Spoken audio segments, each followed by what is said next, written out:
Sarika Prey Newcastle United កំពុងត្រូវបានជំរុញឲ្យផ្ទេរយកកីឡាករ Darwin Núñez ពី Liverpool អ្នកវិភាគកីឡាបាល់ទាត់ដ៏ល្បីនៅអង់គ្លេសលោក Stan Collymore បានជំរុញឲ្យ Newcastle United ចុះហត្ថលេខាផ្ទេរយកខ្សែប្រយុទ្ធ Darwin Núñez ពីក្លឹប Liverpool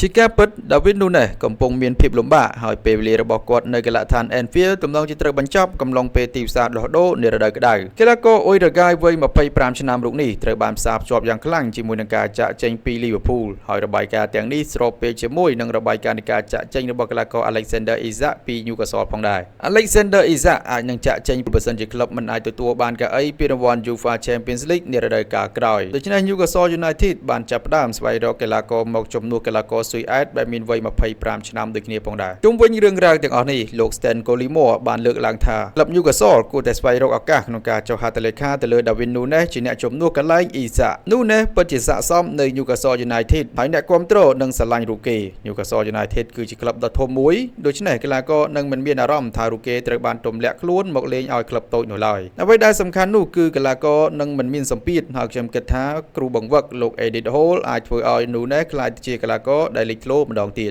Alexander Isak គឺមានភាគរយខ្ពស់ក្នុងការចាក់ចេញពី Newcastle នារដូវក្តៅឆ្នាំ2025ហើយការស្វែងរកកីឡាករថ្មីគឺជារឿងចាំបាច់ដែលក្លឹបត្រូវធ្វើក្នុងនោះកីឡាករ Darwin Núñez គឺជាកីឡាករដែលមានសក្តានុពលហើយមានស្ថានភាពស្តៀងគ្នាទៅនឹងកីឡាករ Alexander Isak ដែលមានកំណត់ត្រាសុទ្ធបញ្ចូលទីមិនសូវជាល្អកាលនៅក្លឹប Real Sociedad មុនការផ្លាស់មក Sarika Prey ឆ្នាំ